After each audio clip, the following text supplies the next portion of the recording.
Okay, hey guys, welcome back to my Let's Play of Endless Space. Did a little bit of a review, on my last video of Endless Space, and identified some problems. And one of the ones I wanna clarify or rectify in this situation is my poor display of the combat system from last episode. It was pretty poorly done, and I felt like I could start off this episode by explaining it, and hopefully briefly, but it probably won't be brief because I tend to ramble, but just bear with me. And let's just get to it. Open up our game. Alright, so combat is it's pretty much decided. The outcome is decided, I mean, before you even get into a fight. And by that I mean, if your ships are properly equipped to counter their ships, then you should take minimal to no damage pretty easily and come out the victor pretty handily. So you might ask them, what's the point in these battle actions? Like, what the heck are these things? Like, what are those cards? If I wanted to play solitaire, I thought this was a spaceship game, not solitaire. Like, what's this? Well.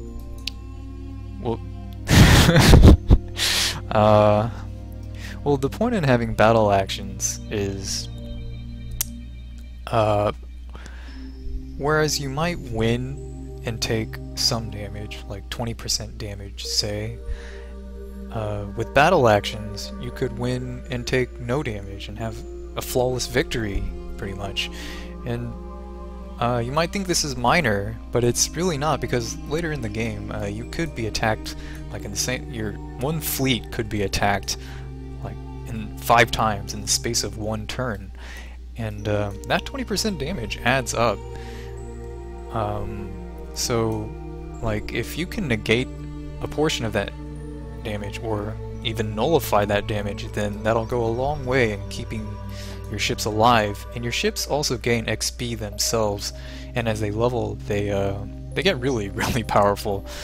So keeping your ships alive is definitely important, and definitely worth trying to do.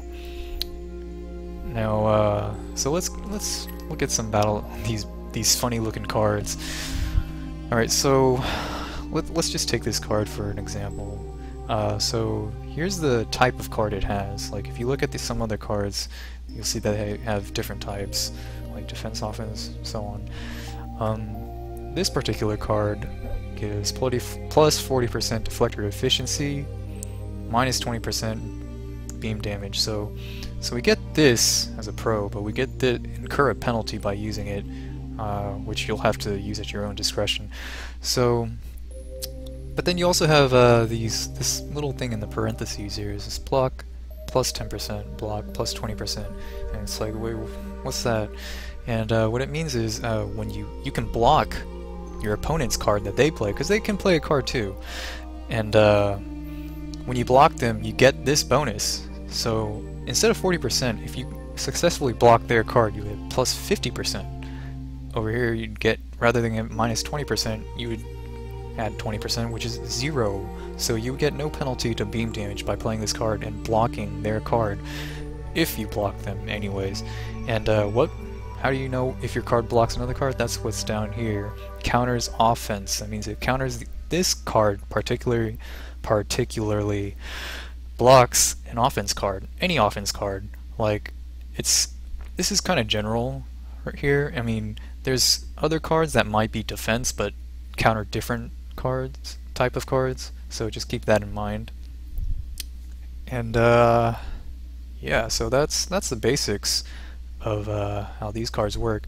But now you might think, well, that's kind of random, because I can just pick any card I want and get a bonus, and if he blocks it, then who cares?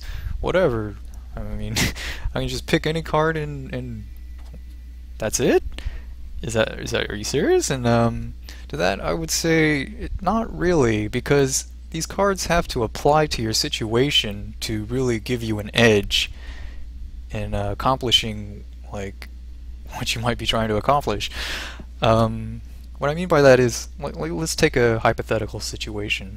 Okay, so let's say the enemy fleet is armed with kinetic weapons, And kinetic weapons at long range in the first phase of combat has an accuracy rate of 20%. Like 20%. That's really low. So if they're only equipped with deflectors, deflectors, kinetics, and let's say you don't have deflectors, so you're in trouble. You don't want to get down to the third phase, which is the short range phase, which is when kinetics are most effective with 90% accuracy. So that's what you don't want, right? You want to take them out and end the battle before the third phase. So what are your options for lessening the damage, like in the meantime before the third phase? Well, you have this one, defense with plus 40% deflector efficiency, which deflectors are the defense versus kinetics. And you also have sabotage, which is minus 15% accuracy for enemy weapons. It goes up to minus 35%. I can math. Or you could maybe just do plus 20% HP repair and whatever.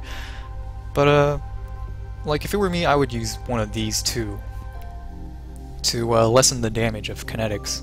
And now the difference is which one to use, right? Like this one counters offense and this one counters defense. So if I wanted to like try and do a twofer, like block his card and also like increase my defense at the same time, I would use this one. Or that's a you could use either one, but depending on what he might pick, you would choose accordingly. Like if I think he's gonna choose defense, then I would pick sabotage.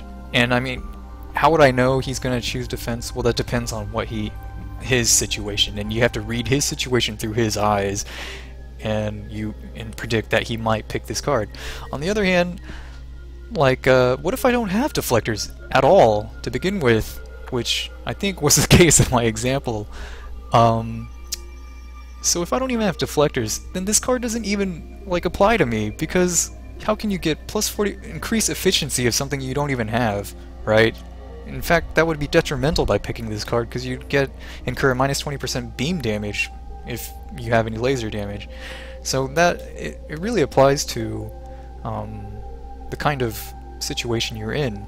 And in fact, for long range, since they're at 20% accuracy, by subtracting 15% accuracy, I think it's additive, by subtracting 15% accuracy from their base accuracy at long range, that leaves them at a really pitiful 5% accuracy. So really, this could be the best choice for long range.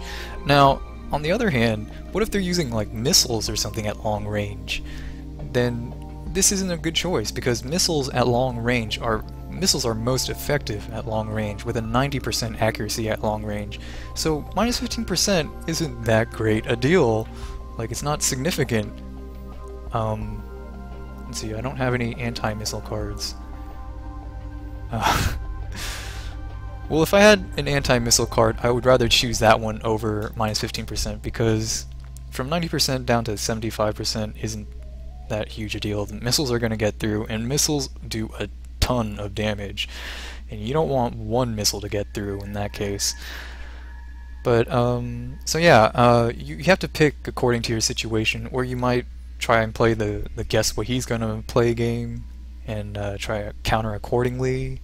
So there's definitely a lot of room to think and choose rather than just picking randomly. It really benefits you to think about your situation and choose accordingly.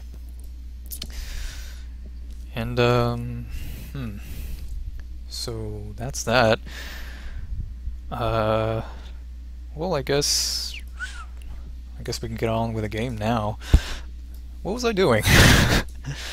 Alright, well, let's just do some maintenance. I got a ship here.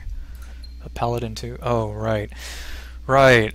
I was spazzing a lot in the last episode over, oh my gosh, he's so powerful. How the heck is he so powerful? And after I reviewed my video, I came to a realization that I was actually giving myself tunnel vision, because I was trying to pump out ships per turn for no reason, just because I wanted to pump out one ship one turn.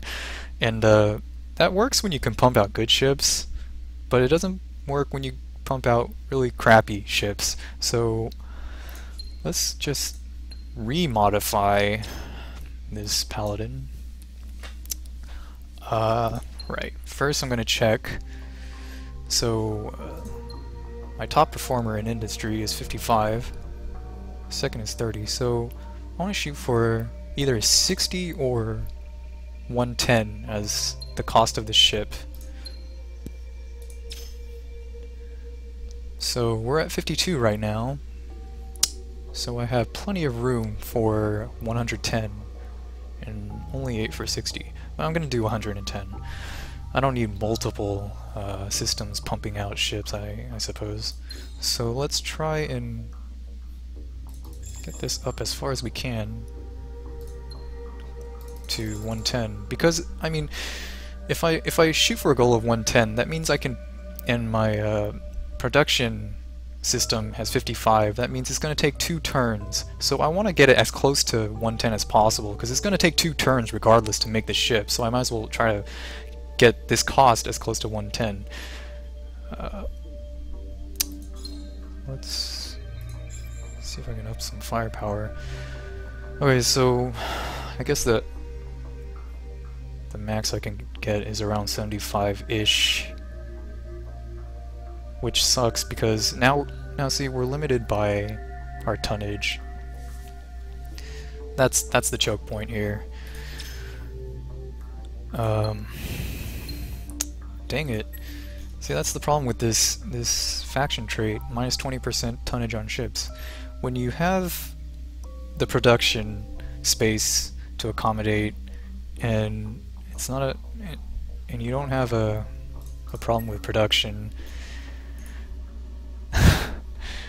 it just really sucks that it has minus 20% tonnage on ships, as you can see. Like, I had so much room to spare to 110, and I had to stop at 75.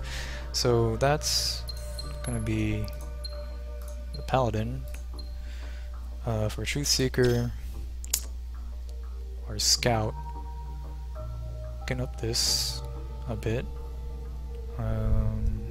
Let's get rid of these crappy weapons and upgrade that first of all. Oh no, we can't upgrade it anymore. Well, oh, we can't upgrade it at all. Man, I'm really not liking this tonnage. Okay, well, whatever. Okay, so let's just get this guy out, have him join the Paladin convention over here like it's... Huh? Wasn't there a ship over here? Oh, whatever. Let's get this Paladin out, have him join the Gamma fleet of other Paladins. Join your Paladin buddies. Okay, this is the Truth Seeker that escaped last turn. We'll have him scout over here. And where were the other ships going? What is this? A missionary. Alright. We're trying to get this over to Lacerda so we can get some missiles going. Well, I can...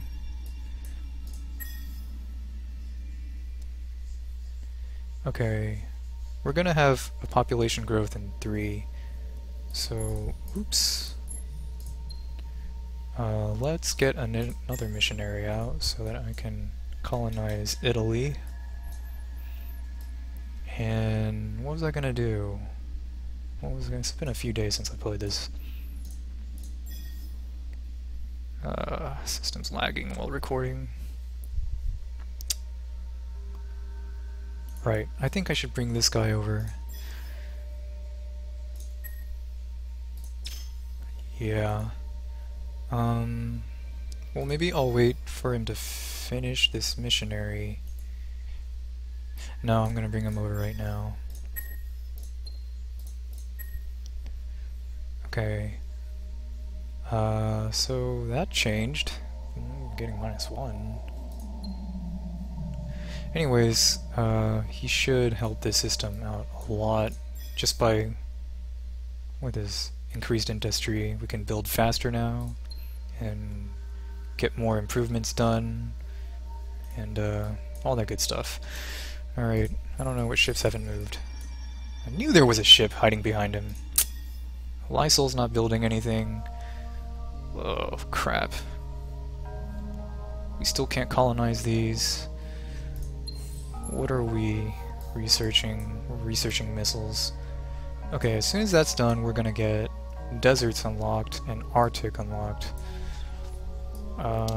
Let's just queue this up so that I don't have to come back again for a while. But that's a lie. I'm probably gonna come back anyways and double check because I'm OCD like that. We still don't have him making anything.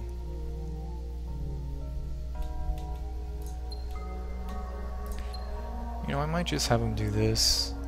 I mean, it's not a really populated system, and you can tell because it's per person that it scales with a high population. But at this point, our research rate is low enough that even 4 people would, an extra 4 research would help. Let's see. That's fine after that. Okay. I think that's good. Let's end the turn.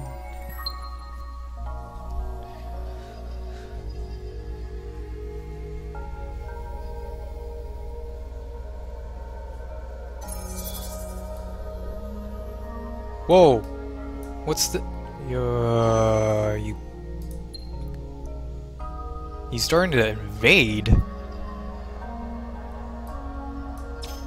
Well, this guy means business. That's not good. I thought I was safe to...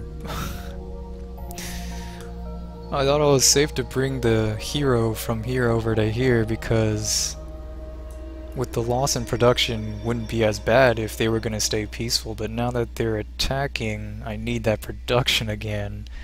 And you can't just keep switching your heroes back and forth. I think there's a minimum turn limit before you can bring them back over again.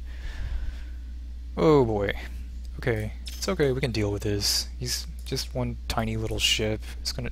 Okay, you can see how many turns it's gonna take for him to invade our system. It's gonna take 34. So we got time. Whatever. You colonize this. Give us our titanium. And we just finished our titanium, or our ion torpedoes, so we can make use of it. Let's see, he's got... Actually, he's got plenty of food already. +3 and then another +2. +1, really nice. So I think I'm gonna start him off with industry this time. And put that for good measure and see where we can go from there. Okay, now we're gonna have to fend this guy off. Let me check my production values now. 30. How much does it cost to make this paladin? Was it 75? Ah, man. Now it's gonna take 3 turns because I don't have the 55 in this guy anymore. Shitter, you've truly become the shitter. Well, we're just gonna have to deal with it.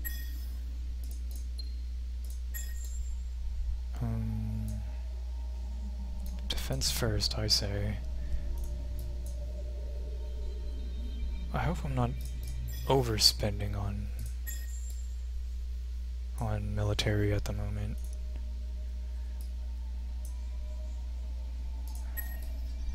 I don't want him to go in, so I'll just keep him there. On the other hand, this should be enough to take him on, though. 3 ships can barely take on 1. We'll have that happen. Alright, I think everything's accounted for. Oh no!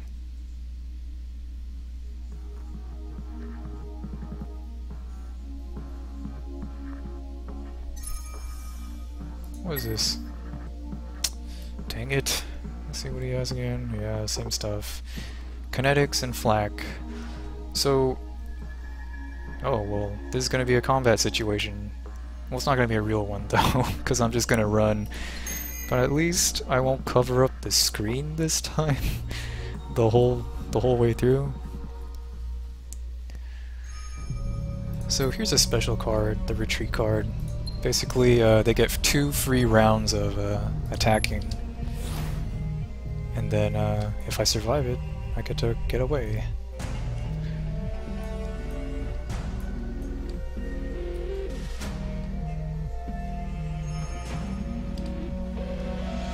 Here he goes. So you can see both our cards went through without being blocked. Ouch, ouch, ouch, ouch, ouch. Alright. Fuck you, buddy. I'm out of here. Peace.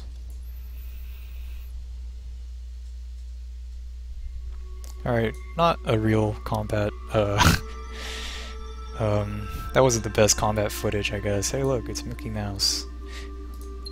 Combat report. Alright, curious. I'm curious to know what you are up to.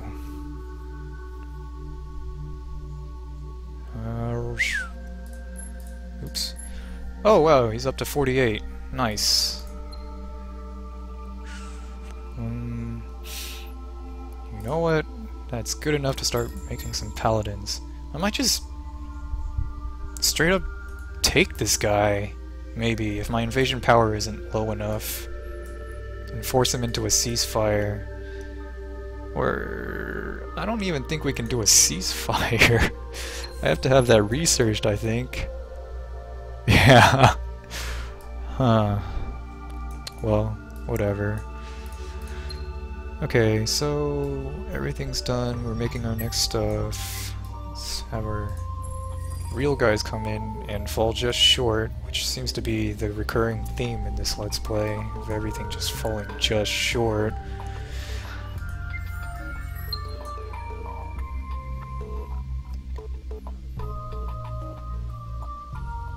I saw a planet go from red to white, which means one of our science must have okay. Overwhelming Ascension. Outstripped does not make them happy. I wouldn't be happy if I was being stripped too. Alright, so we finished our desert research and we're working on going for Arctic. So now we could colonize this planet. One mistake that I think many people will make is colonizing immediately as soon as it's available. And you gotta take into account your approval rating. Like, for medium desert, you would take a -10 to your, approval. And let's see what ours is at right now, 57. So I think the cutoff point for keeping it in the gray, so to speak, is 40%, so we're good for now for getting this, because that would take us down to 47%. But if say this was also colonizable, like, don't just like charge in and start colonizing both at once, because you'll have one person on this planet, like, you'll have the benefits of one person's output. This is the output you'd have, and this is the output you'd have for one person on here. But you'd also, just for that one person, you'd take -10 happiness for this one, and -15 happiness for this one. And that's not worth it, just for this much, when you can get, like, comparable output from here. So you gotta pay attention to the happiness, and not just spread everything everywhere, because then you just get, it's like you're spreading shit everywhere, all over your fids. I mean, your happiness, and that's not good. So I recommend, like, thinking it through pretty much before you just start colonizing off the bat. So let's just, one's fine. We can keep it in the gray, so it's okay.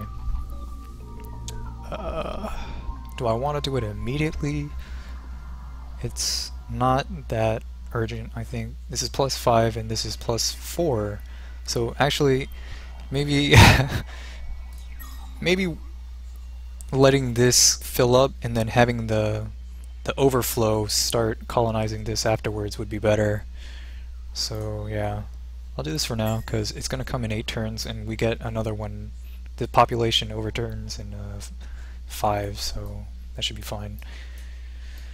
In the meanwhile, alright, here's a real combat situation. So I have deflectors, I have barely any deflectors on this.